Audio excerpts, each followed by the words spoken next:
Hello, welcome to episode 19 of the Islanders podcast. My name is James. And my name is Daniel. And my name's Yen. Happy New Year. Yeah, this is New Year. Yeah, welcome back. 2020. It's the first day of 2020, actually. Yeah. A year older. Yeah, so happy first day of the new year. Yeah. And so today we're back in our studio to record, right? Yeah. Yeah, and I had a little story that I want to share with you guys. Yeah, okay. So a few days ago, I had a library tour, like I do. Which library? In my school library, in our school library, yeah. Oh, So I do English tours around our school library, just to show them around and, show them the facilities in our library. So there was this American group that came from Texas. Texas. Wow. So they're from Texas Agricultural and Botanical University. Yeah. Or some sort, I don't know the name, but, they are here. And then we showed them around the library, right? So I talked to a few of the people. Yeah. And then we actually had a common topic to talk about. What? Common topic? Which was YouTube. YouTube. So we watched the same shows on YouTube. Oh. And so I thought it was, it's quite incredible that, two people from across the continent, Yeah, sharing the can same relate experience. to on like the same, kind of content, right? We have like a common topic. Like for people in so different walks of life, right? Yeah. But your film hobby is quite in an American style. Yeah, I mean, I watch a lot of American shows, but still, the ability to connect with some people across the globe, continent, yeah, and to enjoy the same incredible content on YouTube is what makes it really special, and it's really only special to our generation, I would say. Yeah. The ability to have access to this much information in the world everywhere, from another culture, and so it gives me a great appreciation for YouTube. Yeah. So definitely. So that's why we're doing this. We're trying to do the same thing, and hopefully this can go farther than where our footsteps can go, right? And maybe you can know about this island just far from your land. Mm-hmm. Yeah, maybe.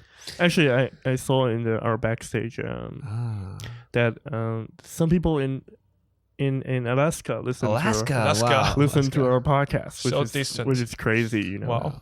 And so it makes me motivated. Keeps me motivated to keep doing this project for you, and remember to follow us on everywhere you can. Yeah. Just an ad for ourselves. Okay, so today we're going to talk about a very interesting topic today. Okay, it's called What If. What if? Yeah, and it's not about like like we said before, like the crossroads of our life, but more about like science related stuff. Finding nerdy stuff. Yeah. So we spent 4 years in engineering school. Yeah. Both three of us. Yeah, both three of us spent 4 years in engineering school. Probably me 5. I don't know. But today we're gonna put that to the test. Okay, put our engineering degrees to the test. Into real practice. Into the real world. Okay. Yeah. So I have a book with me that I've owned for a few years. Yeah. And today in this episode, we're going to tackle some problems that are presented in this book. Oh, okay. So combined with our common sense and our basic like scientific knowledge or like training on engineering. Yeah, like engineering training. Yeah. Today we want to tackle these problems. Right? Yeah. So this book is written by Randall Munroe, who is a former NASA rocket scientist.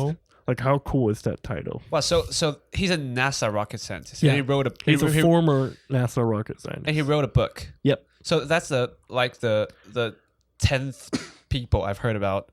Someone from NASA. And scientist and wrote a book. Ex-NASA people like to write books or like start YouTube channels. Yeah. There's a YouTube channel called Smarter Every Day. Smarter Every Day. Very good channel. He's I love that one. Yeah. He's currently a NASA no, he's not NASA. He's like I think it's Ministry of Defense in America, but he's a rocket scientist. So and also Mark Rober is also a rocket scientist. NASA rocket scientist. Yeah. So basically, these really smart people, Yeah. So he's currently like an American blogger. Okay.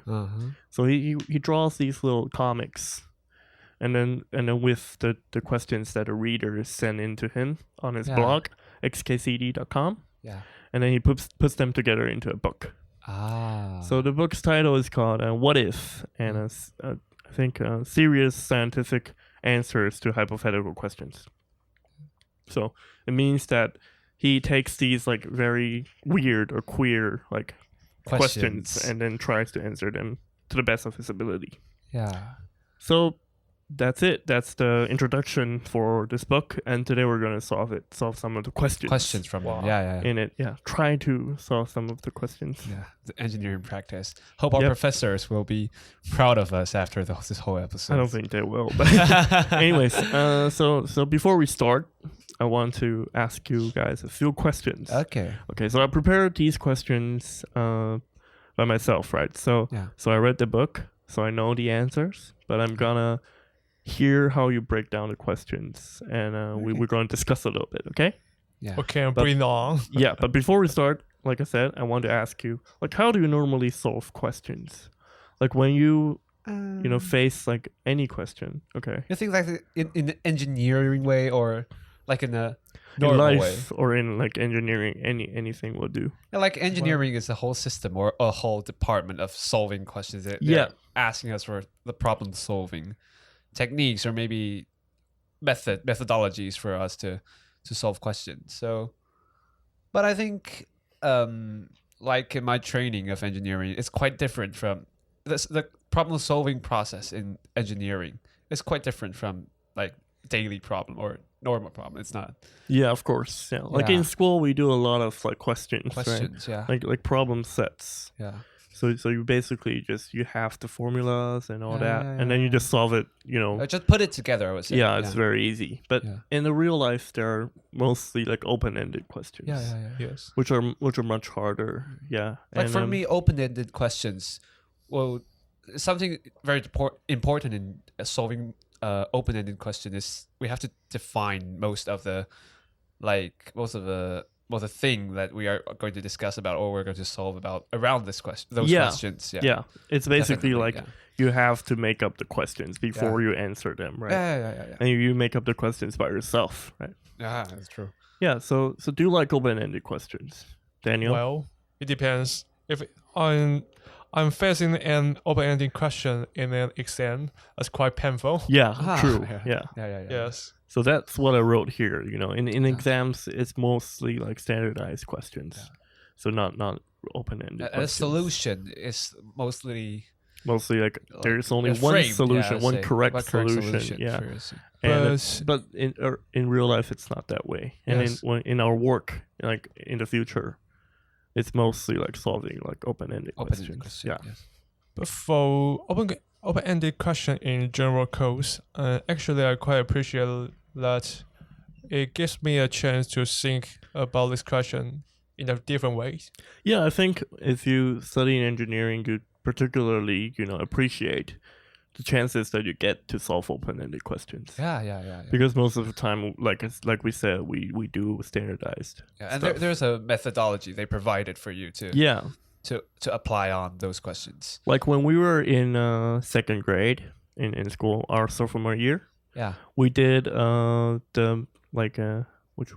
course was that? The bridge course, like the material. I think it's mechanics of materials. Yeah. So it's a mechanical engineering class which studies like beams and like structures. That's quite interesting. So for our finals, we had to make a bridge out of popsicle sticks. Yeah. So that was an open-ended question. So there was no formula we could use. Yeah. So we had to do like simulations and then find like the correct structure. Yeah.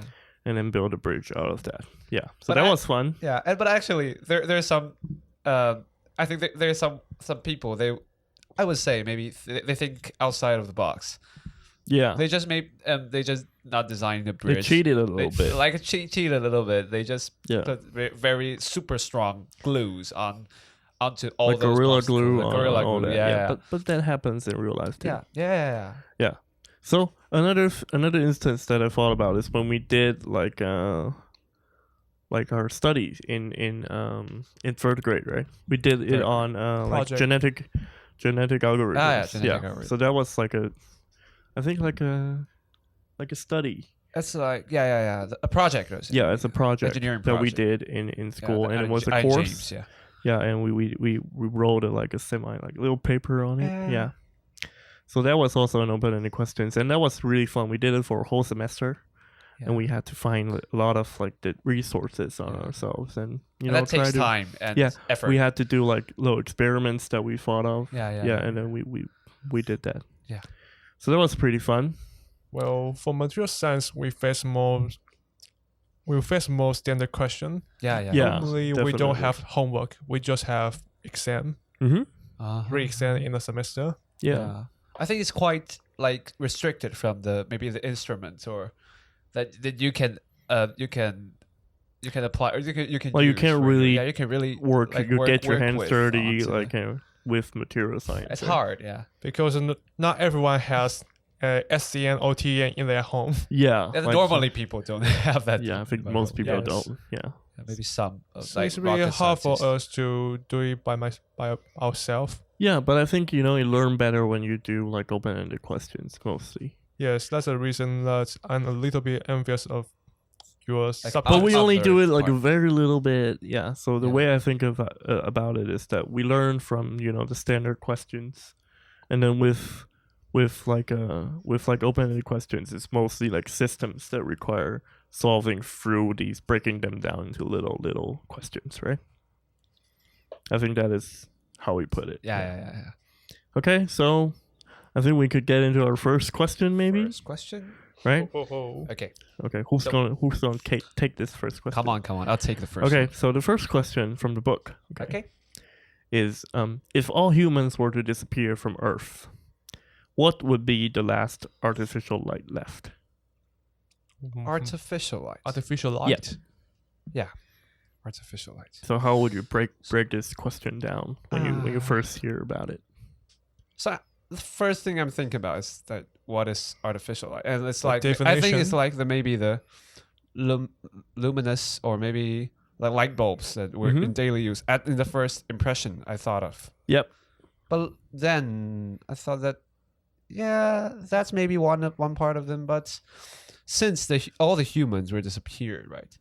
So I think like the power facilities maybe not working. Like what power facilities? Like the power plants or maybe. So I think some most lights driven by electricity will die out very soon. Yeah. I think I'll say that way. So maybe I will get to other source of artificial lights. So if think about lights and it's artificial and it's not about electricity.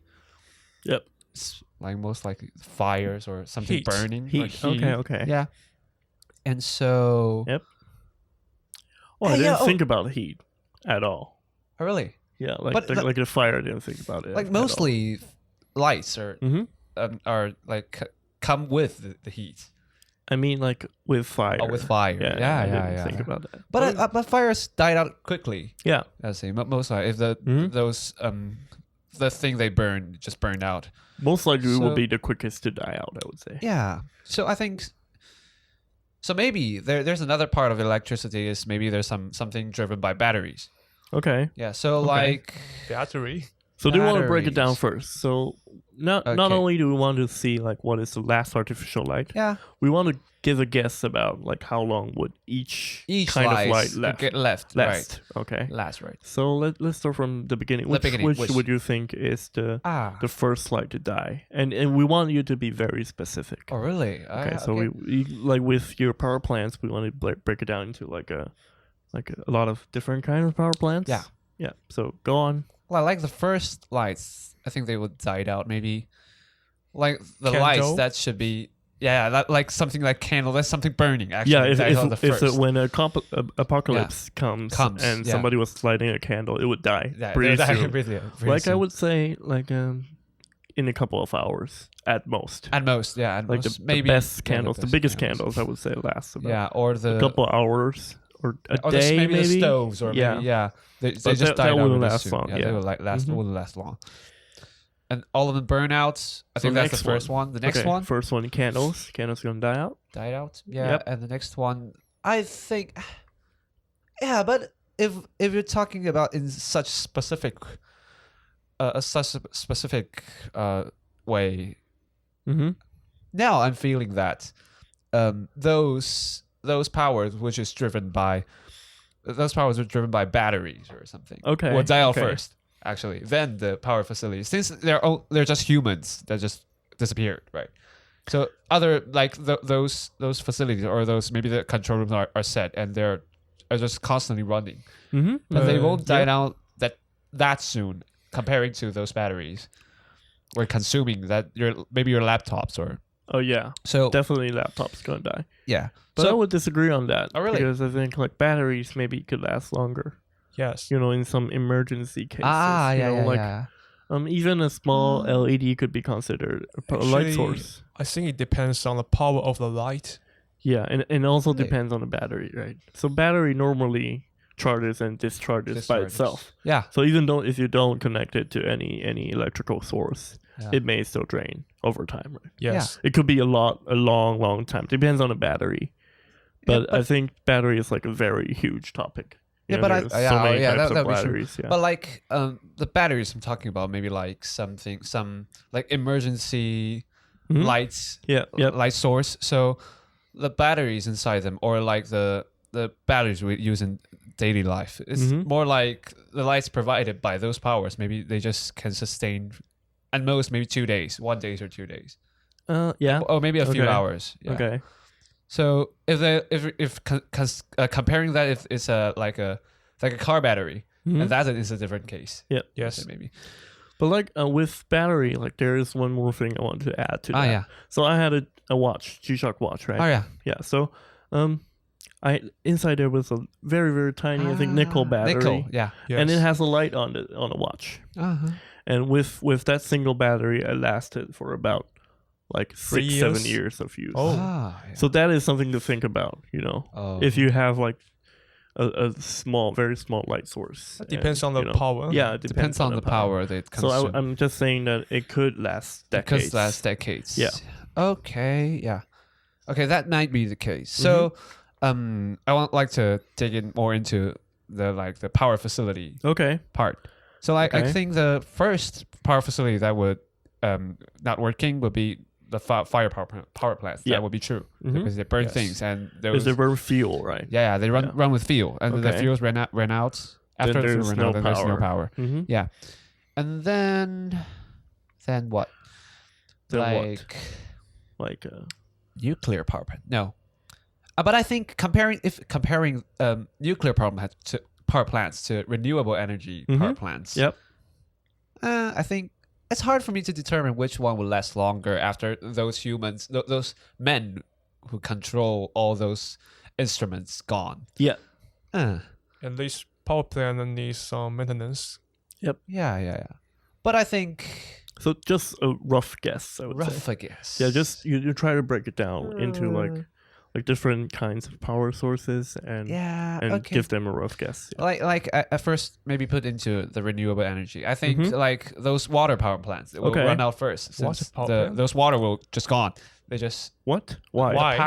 The water power plants. The water power plants they you store mean like dams. Like dams, yeah. Won't the water just go on and on? Why? Why wouldn't it? It's just a river. I mean, there's no people guarding it, right? But mostly the water power plants generate power. They store lots of water on the dam, and it's like they generate the power for a certain window of time. Actually, that's not necessary because in normal condition, the water will flow downward naturally. Yeah. Yeah. And we can use that energy, like gravity energy, and convert it into electricity. But when those water just they're used, they're went out, and they're all flow up down to the river. But I think it would take a very very long time for a river to run dry naturally. But I'm not talking about that. It's like the water power plants is more like dams. They store waters, and they release those waters in this very short time, and they generate power. No. There are kind of dams that just let the river flow over them. Yeah, flow over it. So they use the difference of height to generate electricity. Is this that kind of power plants that so will even last like dams, long? even like dams, they don't use like releasing the dam to generate electricity. They let the water flow naturally. Really? Yeah. Oh, that's Actually, quite I have different, been to the water power plants. Yeah. Yes, they do pump the water in the nighttime. Right. But I think it really depends on the dams. Yeah. So I think some different, dams would use like the height difference, natural height difference, and some like waterfalls. Waterfalls. Like waterfalls would generate a lot of energy, I think. Yeah. Yeah. Okay, so the ones with the water power plants with like beside rivers, they use rivers to generate power. They might last longer, but yeah. Okay. So I would be certain that they wouldn't be the first one. Yeah. That would be true. So that maybe we consider about like the solar energy or the wind energy. Okay, wind turbines. Wind turbines. Yeah, I think wind turbines wear out quite soon if they're lack of maintenance. Comparing to water dams. I will give you a number from the book. Okay. Yeah. So one certain wind turbine died 11 years. 11 years without maintenance. Without maintenance. Yeah, 11 years without maintenance. Oh, that's quite long. Well, that's it much depends more on the longer location. It really depends on the situation. Yeah, like if it's in Taiwan and the typhoon comes and they just it's gonna die. Yeah, going to die. Yeah. So for wind turbines, I think their limiting factor is like the gearbox will die. Wear out. Will die down. Yeah, will wear down. Yeah. Yeah. So that's the main reason. Or the blades. That's the main reason why wind turbines will die. Yeah. But that's the mechanical failure is quite similar with the circumstances of a water dam. dam. Yeah, it's quite similar. Yeah, but I think solar panels will not able to generate power really soon, since the dust or maybe they'll cover the power plants, but power panels. It depends on the situation. Yeah. So if the environment is good, then the solar panels would last a long time. Yeah. But they use solar power plants. They use solar cells on Mars. So that's undebatable. The problem with Mars is that they have a light. They have a light, right? They have a light on the Mars rover. But it needs human to activate it. Yeah. So it's not going to be the last one. Yeah. Okay. So, I think that's a quite big section for us to talk about the power plants of those facilities. So what's the next one? It's now onto a 10-year period. Yeah. For those artificial lights, and I think power or energies to die out. And that's quite directly related to lights, how light is generated by artificially. Yeah. So, so let's discuss much longer in a much longer fashion. Long term way. So I'm gonna review what you said. Okay. So with renewable energy, it's easy for them to die down because of mechanical failures. Like for geothermal. For geothermal power plants, they would die because of corrosion. Corrosion. And for solar panels, they would die of the corrosion of the electronics inside. And for wind turbines and water turbines, they would die because of mechanical failures. Okay, so we got that down. Yeah. And then for like the firepower plants, fuel will burn out. The fuel will burn out, and then so nobody's gonna maintain it, and it's gonna die out. Okay. So all these like mechanical failures, like they will happen at most maybe in 20 years. Or 30 years. I would say. Yeah. But I think nuclear power plants can last longer. Actually, can last longer than all these energies. Yep. Yeah. So actually, there's a quite cool knowledge I would say I've learned about when I study something about nuclear in the university. Yeah. And it's that actually, if the nuclear power plant is working and there are fuel bars they put into waters, put underwater and let it react. All those nuclear the blue light. There's that's the blue light. Okay. And they will generate a blue light. It's called the Cherenkov. It's some Russian. So Cherenkov radiation. Yeah. And actually, it's when the radiation passed through the pass through waters, and it will generate blue lights and the mystical blue lights. Actually, so that's nuclear waste, right? Yeah. It reminds me that can radiation be an artificial light? Yeah, but I think consider as artificial lights. If we only consider about like visible light on the throughout the whole spectrum. No, I think we should visible lights. Visible lights. Yeah, like self-lighting devices. Self-lighting devices. Yeah. Like Daniel had a very good point before we started the podcast. He said, like how about if there was a mirror? Yeah. That's quite a good point. The mirror in the sunlight. But I don't think that is the scope that we are talking about. Yeah. But that is certainly a very good point, and I think it might possibly be like the real correct answer. Real correct answer. I mean, I don't know, but it could be. Yeah. It depends. Yeah. Yeah, it depends. Okay. So I'm gonna answer. Oh yeah. Yeah, because I read the book. How's the answer from the book? Yeah. Yeah. So I'm gonna answer it for you. Okay. So the first one, like for generators, like diesel coal generators, it's gonna last like probably a few days to to run out because nobody's gonna refuel them, right? Yeah. And for renewable resources like wind turbines or geothermal, generators or hydroelectric dams, it's gonna take a few years to a decade for the gearbox to die down. Yeah. And for batteries, it could last between like few days and few years. Because they discharge naturally. Yeah, naturally. Yeah, and then the next one, which was quite a surprise to me, is that nuclear reactors won't last that long. Oh, really? Because they need electricity to power the control. The control system. Yeah. Oh, okay. So without human control, there is sort of like an emergency halt system that they have. So that prevents nuclear reactors from running on and on. Because there is no like outside electricity. That's quite reasonable. The cooling system for safety requirements. Yeah. So it's gonna die because there's no control. Yeah. Okay. And the next one is solar power in space. Okay. In space. Yeah. So solar power in space, like the Mars rover or like our satellites, is gonna last a few years to decades, but they will most likely die because of space debris. Oh, really? So getting hit by space debris breaks like the. I think the space station they have to pull themselves maybe away from the Earth because they will be dragged by the gravity. Yeah, they're gonna eventually fall down. Yeah. Also, yeah, and I think they also need to turn like the solar panels to the sun. Yeah. But I think they will die because of again mechanical failure, like dropping down to Earth or like space debris. Yeah. Yeah. The next one is the solar power on Earth, which was the runner-up in this question. It's going to last a few decades to centuries, and it's going to die because of corrosion. Actually, it's quite... I think...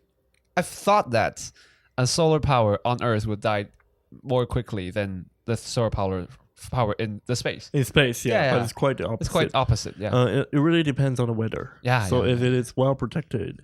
and the weather is nice. But sometimes like with solar panels, they're in like deserts. So the dust sometimes gets on it. Yeah. But even though the dust gets on it, it still can still power like a small LED. It's just like the power will be much more lower than normal condition. Okay. But the last one you got it right. Nuclear. Yeah, it's nuclear waste. Yeah. In particular, it's cesium-137. Yeah. It's gonna die after about 2 centuries. 200 years. Yeah. 200 years. Because it has like a 30-year half-life. Yeah. So it's gonna. You see the visible light? It's blue. Oh. It glows just like you said. It glows in the reactor pools. Yeah. It's the. Yeah. Oh, okay. I got that right. Yeah. And you also got the name right. Cool. Like the Cherenkov. Yeah. Okay. Radiation. It's all written in the book. Actually, exactly the same. I saw a novel. In the novel, they use this nuclear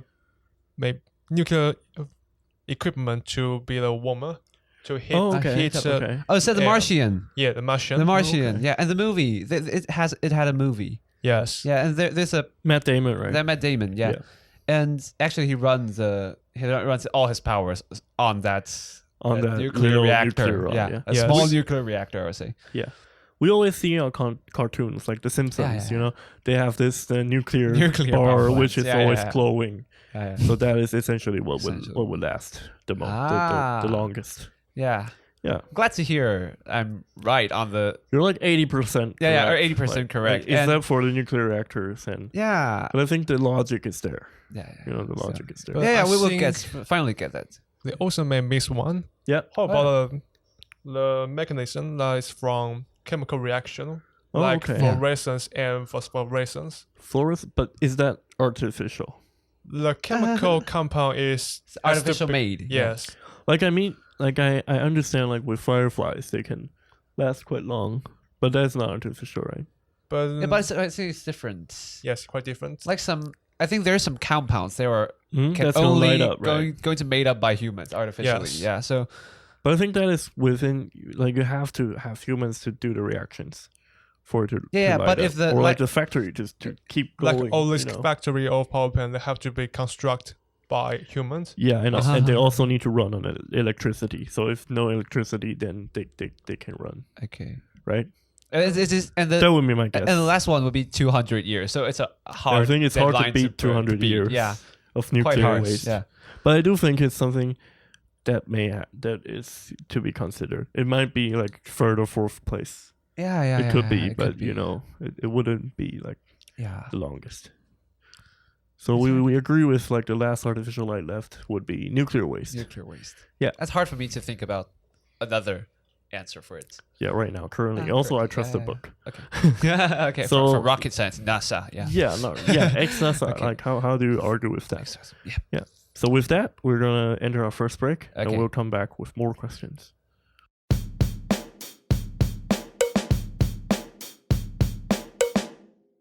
Hello, welcome back. Welcome back. So in this section, we're going to continue to talk about the questions. Yeah. And now it's your turn, Daniel, to answer this question. So what is the question? Are you ready? This question is quite weird. Okay. So this question is, what speed do we have to go on a bike in order to heat ourselves up the same way when a spaceship heats up on re-entry? Okay. So I'm going to break it down for you. Okay. So you know that spaceship heats up on re-entry, right? Yes. When it drops down, when it comes back down to the Earth, it has to go through the atmosphere and heat up, right? Yeah. So the reader in this book was quite curious about like if you could do that on a bike. Bike. Okay, if you could do that on riding a bike, because it's very cold here in Hsinchu also. Okay. In the winter time. Yeah. So how fast? We want to know how fast do we have to go in order to heat ourselves up a little bit, you know. Well, a little bit. Heat ourselves up, yeah. Yeah. Well, in my solving process, I will first think about what's the mechanism that heat up the spaceship. Spaceship. Okay. So what do you think it is? It's maybe it's because of air friction. Okay. Friction from air. Yep. Well, actually, it's the only reason that I can think of. Mm-hmm. Actually, it's not the friction of air. Oh? Unlike like common, myth. Oh, really? That it is the friction of air, but it is not. So what's the reason? It's because of the compression of air. Wow. Yeah. Okay, so it's not friction. It's so thermodynamic. Yeah. Mm-hmm. No, it's maybe some fluid dynamics. Yeah, it's fluid dynamics. So the compression of air heats up the spaceship. It's more like the air molecules. They just hit onto the spaceship. Yeah, being forced like too tight together. Transform the kinetic energy to heat. Mm-hmm. Yeah, but in talking about this mechanism, that would be quite difficult for a bike to reach that, right? Yeah, true. Since a bike is a rotary. Actually, it's a rotary. I would like to know how to power this bike. By only human, yeah. Oh, human power. So we want to talk about like how fast could a human ride a bike? The fastest a human can ride a bike. How much do we think that is? That's hard. It depends on the physical condition of the biker. Yep. Let's say Olympic bicycle standard, rider. yeah. Okay? Yes. Olympic. Maybe. So how fast do you think that would be? I know that for the normal bike racer, yeah. Mm-hmm. their average speed is about maybe 50 mile per hour. 50 miles per hour. 50 kilometers per hour. 50. Yes, 50. Is that low? Is it that much?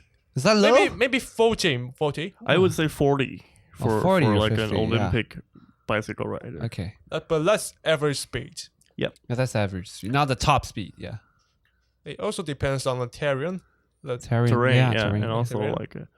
like some of the very good bikes, they have like good gears Yeah. and also Uh-huh. good aerodynamics, so it makes Yeah. it faster for you. But the most we would say like 40 to 50. Okay, 40 to Okay. 50 kilometers per hour. Wow. But Actually, there's an episode in Discovery. Yep. yeah.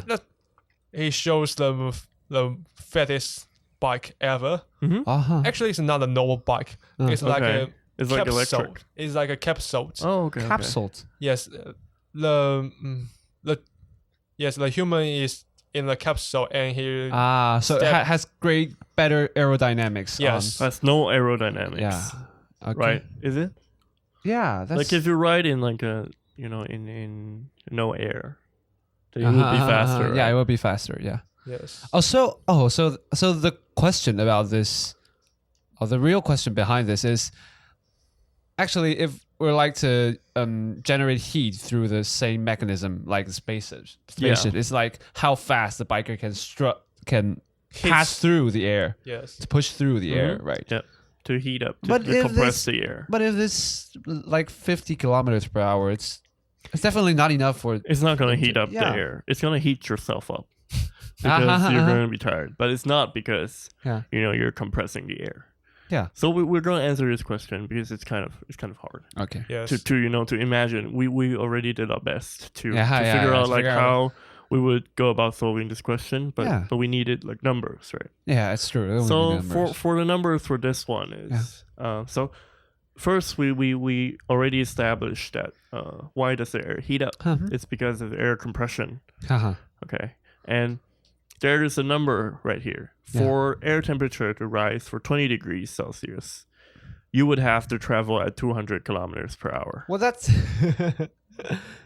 crazy. So That's it a crazy means that number. It's quite hot in a high railway. Yeah, I think the high speed rail would be quite hot in the front. Yeah. Wow. In the front. I in never the thought front, about yeah. that. Yeah. I also never thought. Never about thought that. about that. Like Yeah. it would be hot if you touched the tip, The tip. of Yeah, the yeah. But also it is very aerodynamic. Yeah. The high speed rail, High speed rail. the yeah. fir- Like bullets. the locomotive, of, Yeah. the bullet train, and the fastest bike can go about to 40 to 50, like we said. Yeah. But the one I just described, it can reach about its peak speed is about 100. Kilometers per hour Yes. with Wow. human power. Yes, in normal In condition. human cow power. That's Like, I crazy. think, Yeah. Do they have like gear, like special gear No, or just something? just human power. Okay, but it's not in. It's like in. It's not under air. Under. Like under. It's Under, on the like, air in natural normal air. atmosphere. Oh, really? Okay. Okay. Yes. So, but I think there's another condition. So that, he's where is he? He's in like a I capsule. Yes, it's the ship is like a capsule, Okay. and the man just inside and step the pedal. So it's like a spaceship just push through the air, but only that spaceship is powered by bicycles. It's more like that, right? You can sink a coffin with Yeah. Okay. with With wheels, wheels. Yeah. and the man is in the coffin and Okay. power the bike.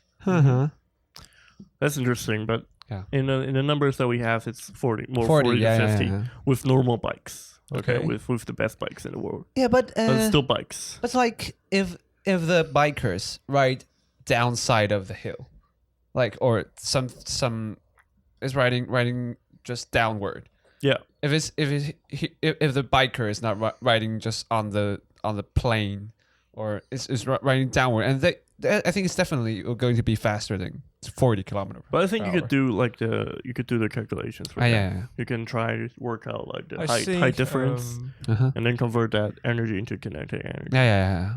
But I still think that wouldn't be enough to go above. To go above it, yeah. I wouldn't say go to 200. Yeah. Yes. So It's like it's too hard. Yeah. yeah. So It's so 25 times. traveling at 200 kilometers per hour requires like 25 times the power compared to traveling at 40 kilometers per hour. So it's very hard for us to I think get that. the fattest speed like a biker can reach will not exceed the speed of air jump. Air jump. Yeah. Yes. Bungee jumping. Bungee jumping, Yes. or Yeah. maybe the parachuting. Because, Yeah. the jumper will finally reach a There's speed. the final speed. Like a yeah. final finite, speed. yeah. It's Yeah. not going to be 200. Yeah. though. Yes. Though they're not going to get to 200. Yeah, but I think there are a Definitely. lot of factors at play here. So Yeah. with bungee jumping, maybe there's like the dampening of the The bungee the rope throw, yeah. or stuff like that. Yeah. So this is the answer to our question. It's no, possible. We couldn't get that. Impossible. Impossible to get to But heat I up for think- 20 degrees. yeah. But It's I quite think a few, intuitive. Yeah. 1-2 degrees could be possible under certain conditions. Yeah. Okay. So we're going to the next question. Yeah. Okay. It's also from the book. It Uh-huh. asks like, how high can a human throw something? Throw something. Yeah. Okay, so it's another question about the restrictions of human body. Yeah. Okay. Okay, so I think the way I will get to this question is like, Mm-hmm. how much power can a human provide to Okay. by you said throw, By so hand, by yeah. by hand or arm maybe. Okay. Yeah, but like But I would only restrict it to throwing. Okay. So we Throwing, don't yeah, have any throwing. tools that help us. okay. So throwing yeah. maybe we get Throwing, I want to know about the maximum power for throwing something. I'll get to MLB and Mhm. or Olympics. Okay, I'll okay. find the fastest Fastest speed pitcher of baseball, or like- fastest okay, pitcher, okay. yeah, something Yeah, like that, or maybe interesting. But something maybe the fastest like the thrower of It yeah also the depends spike thrower, yeah. on our definition of Uh-huh. about height. Okay. Because Height. when defining the height, we have to have something to be our basic But our reference, right? yeah, reference point. point. And I think that would be the ground, so it's a be the earth. So I Yeah. think So maybe on like the on the on the surface of the earth. Yeah. So maybe level surface Maybe like level of sea the level, sea yeah. level, yeah. what if an astronaut throwing something in space? Yeah, but that's different. Yeah. I And think also it's you can- restricted in the earth. You shouldn't. on the earth. You couldn't count like how high would it throw. Yeah, Because you yeah. have to establish like a ground for that. Yeah. Yes. So we will establish the ground at sea level. Okay. Yeah. Okay. So sea level is our ground with Yeah. normal gravity at 9.8 9.8. G. Yeah. G. Okay. So that would be our premise for this question. Okay. So, how high? So, is there any? Can we find any numbers for Fastest fastest pitcher. pitcher? Yeah. Okay. So fastest pitcher is in MLB. Yeah. Yeah. I think. It was set. It was a record set in 2010. Okay. 2010. That's quite 2010. long ago. Yeah. Wow. So What a 10 years monster. ago, like 9 years ago. So its speed is 169 kilometers per hour. 169. Kilometers per That's hour. crazy. That's a crazy Yeah. number. Mhm. Yeah. Wow. But it may That's also scarily That's fast. scarily depends fast. on the object. Yes. Yeah. So, very true, this is yeah. the next thing we're going to discuss about. Yeah, but the problem with that is The we inertia, don't I would have say. no, we don't have the other numbers for throwing different stuff. Uh-huh. We simply don't. But like So the- baseball, we Yeah, the could get best the thing baseball. is that we could throw baseballs. Yeah. Yeah. So But but I've thought about How about dots? how about dart or maybe spikes or something. yeah, but I don't think we have the numbers. The for numbers, that. the speed, Currently, right? yeah. I would say it would probably be faster, but also the way they throw it is different from how a Yeah, baseball how the player baseball throws players. a dart. And you have to, A baseball. yeah, and it's our definition is how high. Yeah, how high. But let's assume that we could just transfer that horizontal energy into like vertical. Okay. Wow. And so is it it is quite possible if you just put that person, you Uh-huh. let the person lie down or something. You just suspend him in mid space. yeah. And let him And throw. But that, in yeah. space, an object can reach like- infinity. Yeah, probably he's gonna die because it hits some space debris. Yeah. Yeah, but yeah. So, if we're throwing something, so if I think maybe the height is maybe I can throw some, maybe the best pitcher he or she can throw very fast, but Mm-hmm. if we're talking about height, I think maybe it's more depends on what did he or she throw. Yeah. Okay. So it's like if this is throwing something like a plane or something that can fly really high, actually. So the aerodynamics of the object. of the object. So Yeah. like I've watched someone play with the hand throwing planes, Mm-hmm. and actually it could get really high. Yeah. Because it's much more higher than I thought about. It's like about 10 meters or 20 meters even. There's out to the sky. There's a competition called the Red Bull paper plane. Oh yeah, paper plane competition. Yeah. It's quite cool. Yeah, but it's a paper plane. Yeah, it's a paper plane. So for me, I would say I think it's more like human can more likely to get the highest the point for throwing something. I think it would be throwing something like plane or something use aerodynamics. It won't be something directly throw upward. Okay, Yeah. so you would say like if we don't consider like throwing it upward, flipping the person around, then the highest thing would be something aerodynamic. I know. I think like not like a ball. I think something aerodynamic will be higher than throwing a ball just directly upward. Okay.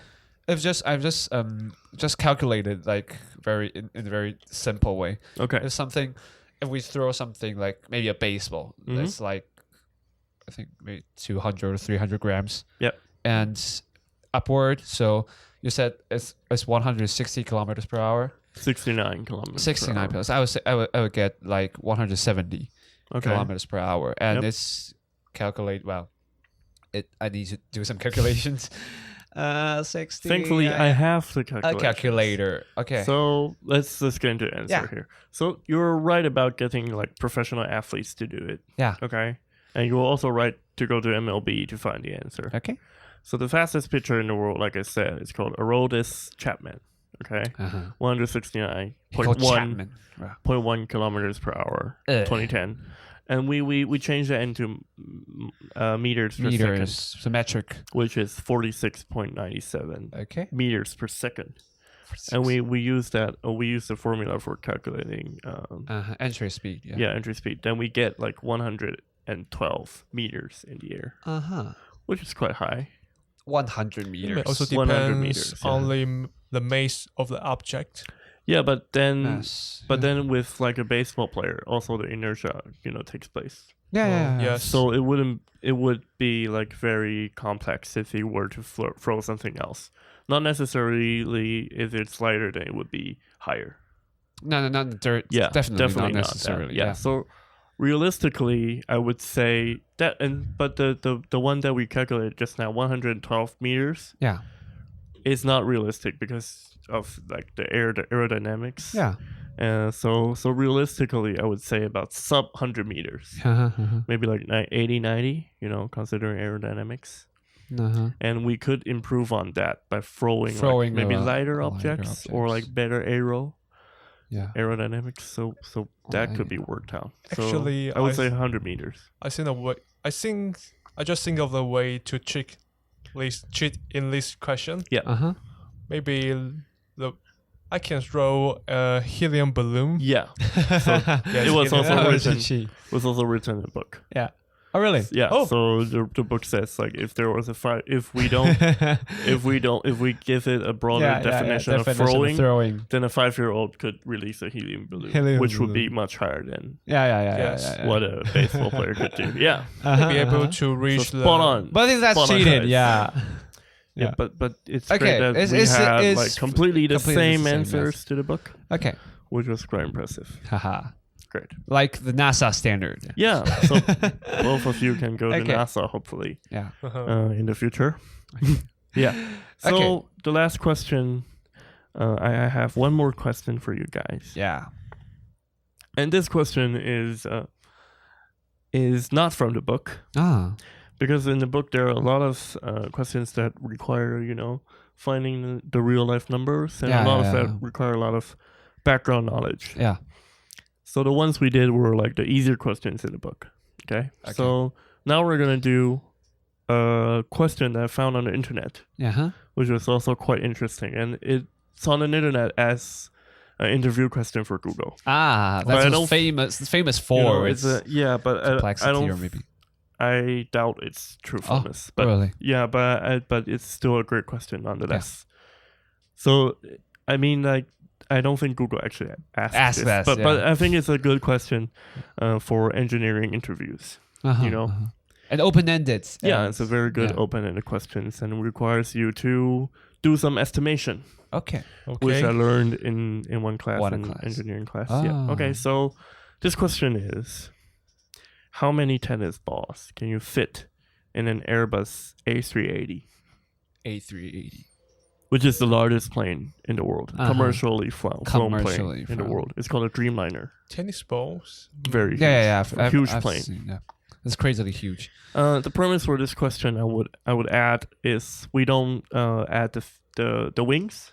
We don't think about the wings. Just a chamber? Yeah, just a chamber. Yeah. And we clear all the space. Okay, so there's no seats or no seats and no cabin area, no flight area. So we just clear all the space. So is there any number we could get from the question? Is there any numbers given by the diameter or the length? No, maybe no. In the interview question, nothing was given. Wow, so that's hard. You would have to maybe estimate a little bit. Okay. Estimate. So I'll see how you guys do. So I think I do have the numbers, but we'll talk about that later. Yeah. Okay. Knowledge from material science maybe finally works in this question, because in material science we are always solving question about atom packing theory. Yes, and which is quite interesting. Yeah, atom is like a sphere. Just like a tennis ball. For atom packing, the most efficient packing method is FCC. Okay. Fast center cubic. And hexagonal closed packed. Okay, so two kinds of packing methods. Yes. So both of them are the closest packed. Yes. Like if you were to pack spheres together, like balls together, then the closest packing method would be HCP and FCC. Okay. So, but I think the condition is like constricted in a cube, right? Yeah, but you could extend to a lot of other objects, other shapes. Okay. Yep. So it is cube in micro. In micro systems, but in microscopic way. I would say we will choose FCC or like ACP. For iron is an element with FCC structure. And you can cast iron into different shape. Okay. And I think the size of a tennis ball with respect to this airplane is like an atom. Yeah, it's very, very small. Very, very small. Yeah. Okay. So we think we could. I think we should think macroscopically on maybe how do we get the size of Airbus A330? Like how would you estimate the size of Airbus A380? And there's nothing I know about it. Yeah, me too. Me neither. No.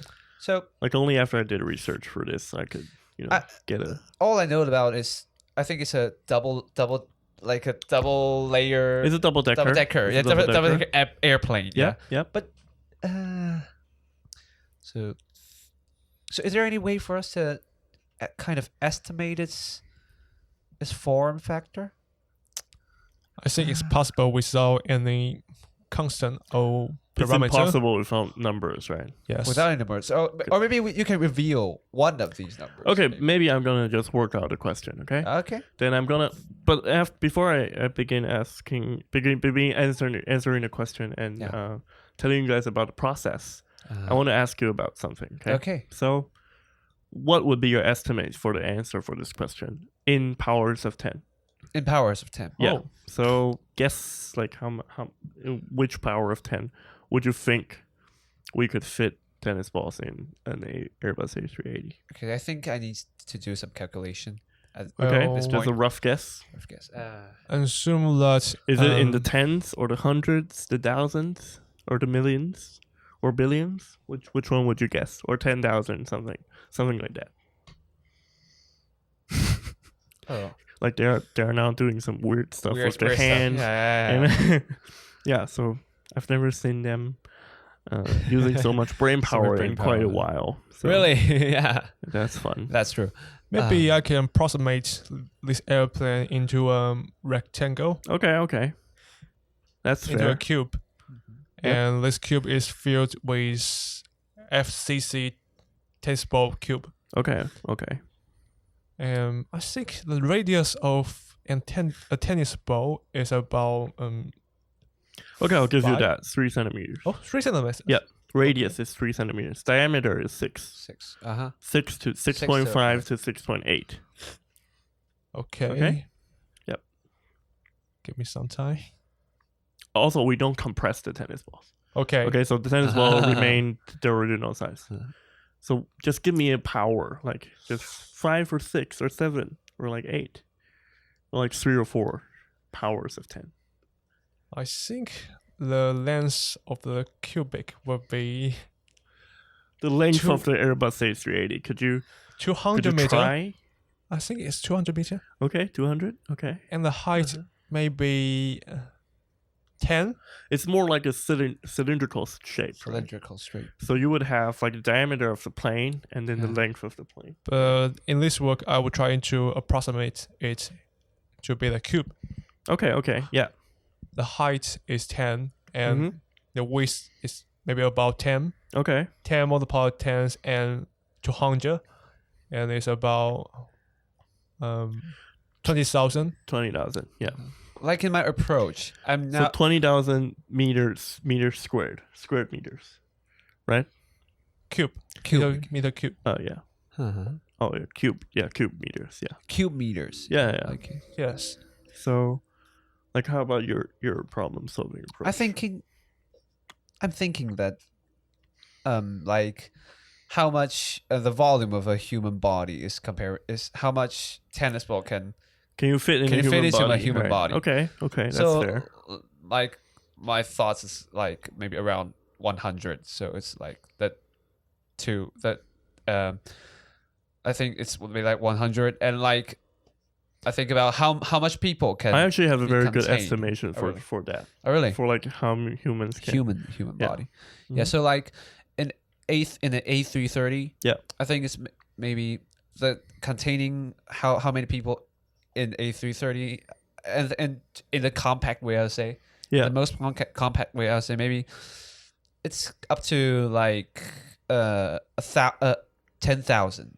10,000 people in an A380. No. 10,000 balls in 10,000. an A380. No, it's like what? But it's up to the most compact approach. So I would get 10,000 in the power. Yeah. So maybe like 10,000 is 10 to the power of 4. Power 4. Yeah. So I think it's 4 times 2. So I think it's up to 8. 10 powers to 6. Oh, 6? 6. Oh. Yeah. I think 10 powers to 6. Okay. That's fair. How about, so in the millions? Well, Yeah. Okay. I'm using a calculator. Okay. Keep on doing that. It's going to. So regarding your question just now, he's doing the calculation, Okay. so I'm going to talk to you about something else. I So we think- were thinking about how many tennis balls you could fit in a human, body, right? Yeah. So I have like a guess for that. Okay. The human body weighs about like 70 kilograms to 80 kilograms, right? Like for a male adult. For a male adult, yeah. And we are 70% water. Yeah. So you can work out sort of like the volume of a human person. The volume. Right? Okay. Right, we could do that, right? Right, that could be Like true. because we don't know the volume generally of it. Yeah, we can just Estimate, yeah. estimate the density of Mhm. the human body that lower a bit, since we can float on the water. Yeah, Yeah. say. But that doesn't work because you Really? know, with planes you don't fill it up with people. Yeah. So you have to do another set of estimation, which would be strange, right? I think I have the answer. Okay. I think the power will be 12. 12 12. to the power of 12. That is Oh, that's huge. huge. That's That's millions to million squared. Maybe I overestimate. Okay. So I'm gonna work out the answer with you okay. guys. Yeah. So with the Airbus A380, I would consider it as a cylinder Yes. because it's close to a cylinder. Okay. Yes. It's double decker, but the whole plane is double decker. Yeah. Like for some double decker planes, they have like a part that is only one layer. one and layer, then yeah, A and part the that part is of it, double yeah. decker, which makes it very hard to estimate. So if we estimate like a cylindrical shape of an Airbus A380, then we have like a 73 meter length of an A380. Okay. oh. Oh, that's quite larger. Than I Okay. thought. And an A380, it is not a perfect cylinder. Okay. Yeah. So its width is like 6.58 meters in its completely- widest place Yeah. to 5.92 meters in its narrowest. Narrowest. So I get that I will just get like a medium. Yeah. So 6 meters in diameter Okay. times 73 meters of length. Of length. So we get about 2,238 cubic meters. So about 2,000. 2,000. Okay. And then we go to the size of a tennis ball. Okay. So the size of a tennis ball is, like we said, 6 meters diameter, 6 centimeters diameter. Yeah. So we have 0.001 cubic meter for each tennis ball. Okay? Yeah. And So then, it's like so and then if we could do the division straight away, like we could just divide the volume of the plane yeah. to the volume of the tennis ball, Yeah. and we get 1.8 million. 1.8 million. Yeah, but that is not the correct answer. correct answer, because yeah. we're assuming that the tennis ball is going to fit 100%. Yeah. So the next thing is we have to consider packing theory. And packing theory is actually it's quite interesting, a branch of mathematics. Yeah. Okay, so when the radius of the large object compared to the smaller object Yeah. is very large, then we don't need to consider too much of Too the much packing about theory. packing theory. Yeah, because it only matters when the two diameters are very close. Very together. microscopic. Yeah. So, so with our question, it's like Daniel said, it's front center cubic packing. So it would be about 0.74 0.74 in the density in department. density. So our available space of the plane would effectively be like 1,600 cubic meters, Okay. because we times the original volume by 0.74, which is the density of which is the density FCC of theory. the FCC packing. Yeah. So we get about 1.3 million balls. 1.3 million. Balls, yeah. So my estimation Your around 1 estimation million. is correct. Wow. It's to the power of 6. Hooray. So the answer, I would say about 1.2 million to 1.3 million balls. Million. Actually, I just found On out the that I missed the order. Okay. I missed the used the order. different unit. Okay. So Ah. I'm guessing that you would work Yeah. out maybe 10 to the 6, power of 6. Yes, after Right. after Yeah. correction, my Mhm. power is also 6. 6. Oh, really? That's great. So that's great. So both of us get You're right. great engineers, I would say. Yeah, on estimation. Maybe. Yeah, so this was a fun question, I think. In our class last year, I learned an estimation method that I want to share with you guys. Okay. So it says that it's actually a theory. Uh-huh. Okay, so with each estimation in a Yeah. problem, Yeah. if you estimate them to the closest power of 10, then you can get the correct answer in power of 10. Closest power of 10. So like if you guess like the Airbus A380's length Yeah. in the same power as its correct number, Uh-huh. and then use that to calculate, it's going to be the correct answer Oh, really? in powers. Yeah.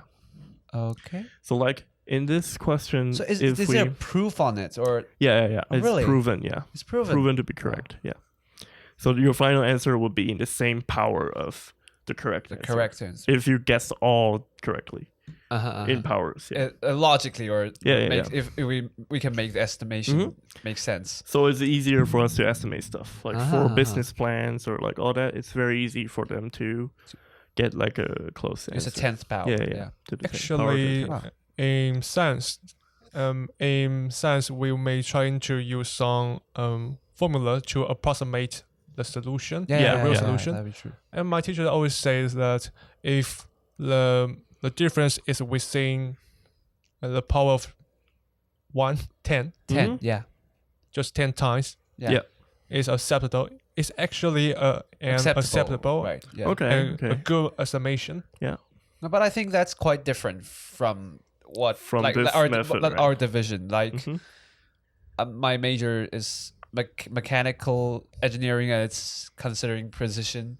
Yeah. So in nowadays those, I think we care about like the tolerance in a very Oh. close, very closed percentage. So Yeah. I think in in mechanical engineering, it doesn't work like that way. Yeah. But also with that, you can get all the specific numbers. Yeah, that'd be true. Yeah, for this department. Yeah, True. so it's easier. I think Yeah. this works when you're like estimating like the population general of animals population. in a certain area, or like business potential in a certain area. It would be very helpful to use this kind of formula. That'd be quite interesting about how it was proven to be true. Okay. But maybe But that is very very mathematical. Yeah. Yeah, that's terrible. Terribly mathematical. Yeah, so we'll work on that on a next episode. Yeah. On some future time. Future era. Hopefully not Probably by not. ourselves. Yeah. Okay. So I think what do you think about today's questions? Did you find them interesting? Yeah, I think Yes. quite interesting. Yeah. Okay. So you guys have proven to be good engineers, and your degrees are actually valid. I would say. Yeah. And not even get the degree, the scholar degree yet. Not even sure we can get the degree yet. But yeah, it's fun. Yeah, it's fun For us to look at these questions and actually put our knowledge to the test.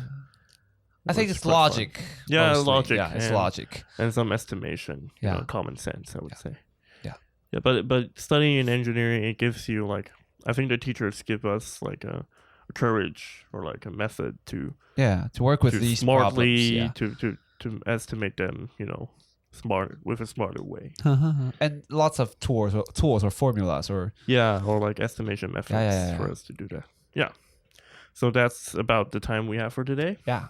We want to wish you a happy New Year. Like we're going to work on our New Year resolutions. New Year resolution. Yeah. Hope you guys have a good New Year resolution. Yeah, hope you guys have a new full year of the Islanders podcast. Yeah. We're gonna be here for quite some time. Yeah. Hopefully. Yeah. And we encourage you to listen to us on Spotify, on Apple Podcast, Google Podcast, just or anywhere you can find us. And then leave a comment on YouTube. Talk to us. Okay. We're gonna interact with you. Yeah. So we'll see you next week. And goodbye. Goodbye. Goodbye.